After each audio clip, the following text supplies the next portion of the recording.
Helps a lot. What do you say, Bobby? Oh, we got fire in the hose. What? Got fire. Got fire? There we go. It's good. Spare parts. Spare parts.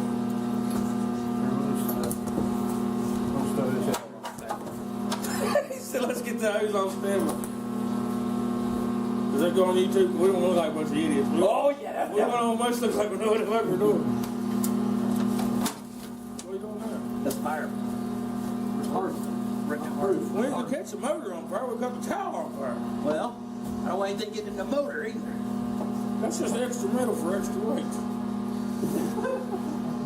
That definitely stayed in the cut.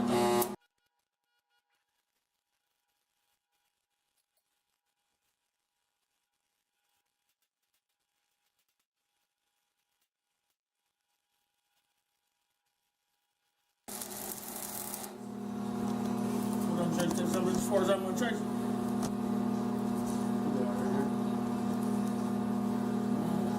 Get it all the way around? Almost.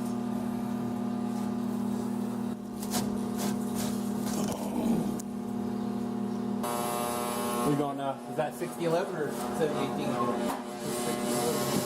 So they knock the flag off that or anything? How about drill?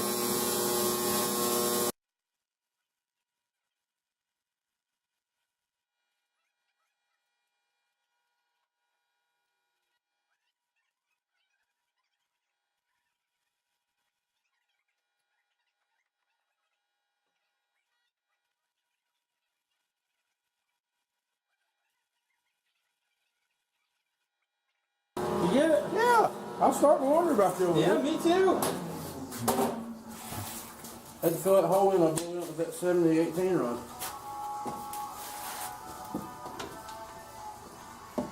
It don't look real pretty, but it'll hold. You stick with me, I'll teach you something. All right, hello everybody, and welcome back. Well, what can I say? Thanks for tuning in on this episode, and well, things are getting done. I got parts arriving, doing a little bit of work in the garage, and oh my God, it's 80 degrees, so stay tuned. All right, my buddy Jacob and Tristan came over the other night and helped me out with the modification I'm doing to the strut towers. We got those all cut, mocked up, welded in. I really didn't feel like filming it. I did take a couple of pictures, so I'll insert those here. And the reason why I didn't film it is how many times you see me cut and weld things. So the strut tower pieces are welded in. I got to clean them up now, show you a little bit of footage of that. But I'm really excited about what's sitting over there on that counter. All right, you want to make sure you block any glass or the quarter windows, anything, because those sparks flying off the grinder will etch themselves into the glass and damage the Lexan, but you, being a Fiero person, you probably know that. So let's get to work.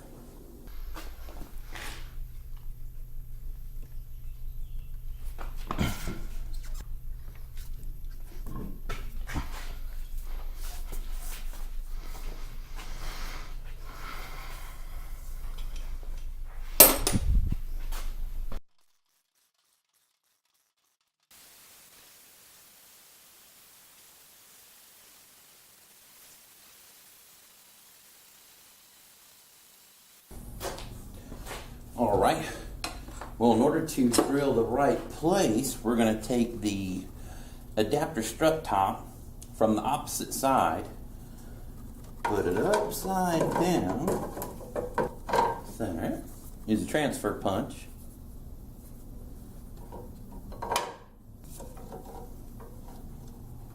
there we go. Now we know where to drill. Right there. Alright, don't worry about how ugly this is going to be. We're going to have to finish all this off. A little light coat of filler, but the yellow dot is where we need to drill.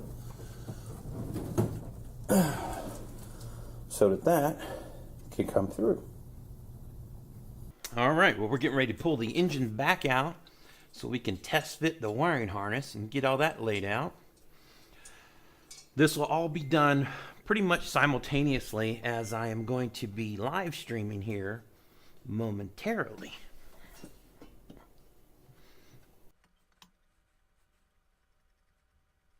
Can this bolt be any longer? Jesus Christ.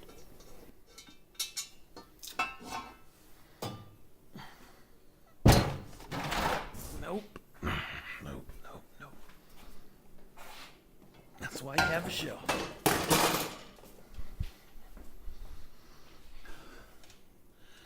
Bolts back. On point. What are we doing? Getting this engine out. That's what we're doing.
There we go.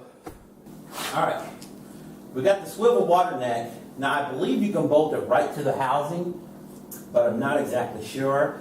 I think I'm going to put the original plastic bit back on here because it's got the provisions for the hose. It'll come up to all this.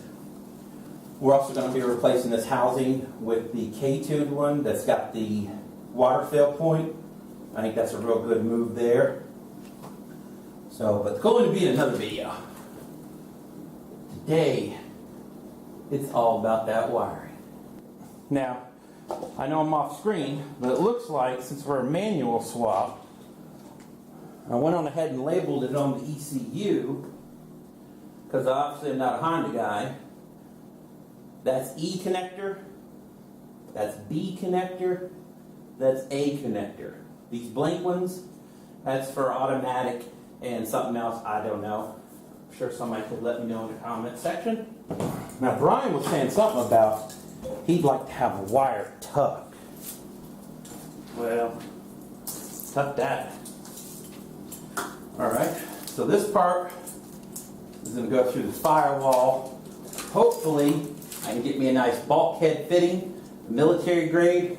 We'll be able to cut all these wires, and that way it's a quick connect. We're going to drop the engine out the car. We just either unbolt it, twist, push in, twist, lock, and separate it. This part will stay in the car, so we don't have to pull the center console. All you Fiero guys know how much fun that is. I don't like going into the car when I'm doing that because it's more of a chance of things getting dirty. So, we're going to put it on there like we did on my 3800. If it makes any sense or any logical sense, I would think the wiring would go like this.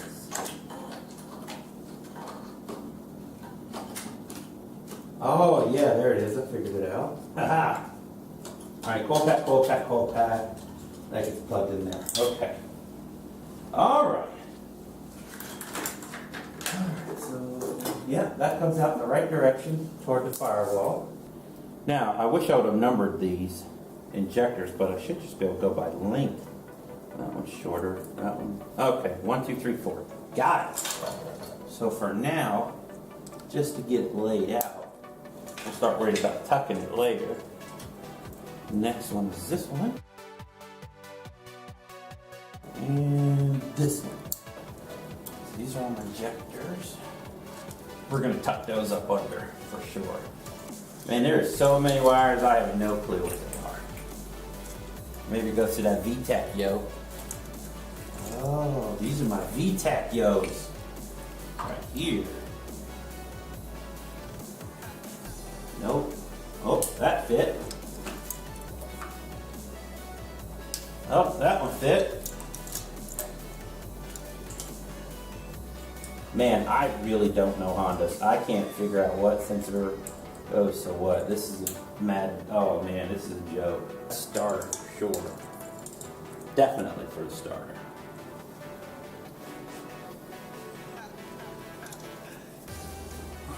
Where's the connector for the ultimate? I don't think that's part of this.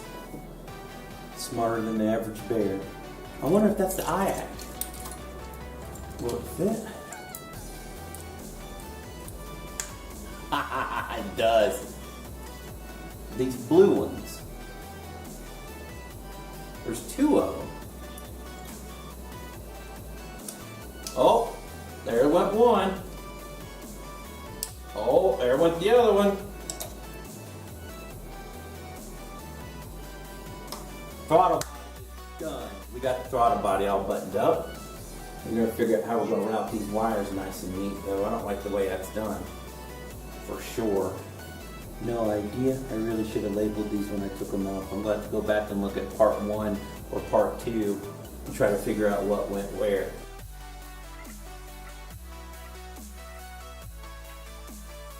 Coolant sensors plugged in on the head, okay. Oh man, I've got to reroute a lot of this wire. I don't like the way a lot of this is run. Now the little coolant temperature sensor on the back of the head, you can see right there. It's just a single pin connector, but I'll be damned if I see one. Cam sensors, I don't know if they're keyed to where it only goes on one, only goes on the other. It has to, well, that one's maybe. Let's try it. Make sure they can only go in on one. Nope, they plug in on either side. So how am I supposed to know if it's bank 1 or bank 2 or whatever Honda calls it? But 2 pin on right there. You would think that would be it. Because it's literally right. And it is. It's just I wasn't holding my tongue right, I guess. Alright, random little sensor. No idea what that does. I don't know what this one is. No idea. God, I really wish I knew Hondas. No idea what that one is. And I don't know what this one is. I really should have labeled those when I took them off. Alright, now we got the VTEC stuff.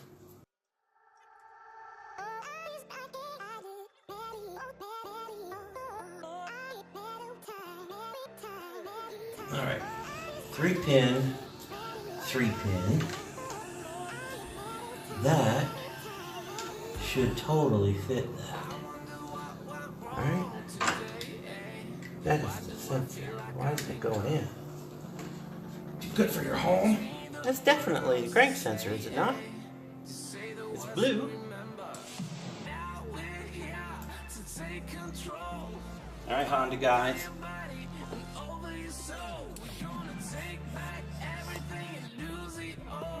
Tell me if I'm crazy. that blue connector, 3-pin, should totally be the one for the crank sensor. There's nowhere else it can go. So what's going on there? Alright, so I'm going to do some figuring, try to go back through the old episodes, maybe Google it, try to figure out what's going on here, and then I'll try to start routing the wiring where it's going to look nice. This is kind of a long, boring, tedious process that you probably don't want to watch, but I wanted to show you guys that progress. I mean, man, we're going to start taking some big leaps forward, providing I do it right. So, yeah. Thanks for tuning in, and I appreciate it, and we'll see you next time, all right? Have a good one. And stay tuned for the next episode. We're going to have some cool stuff in it. Just wait, you see.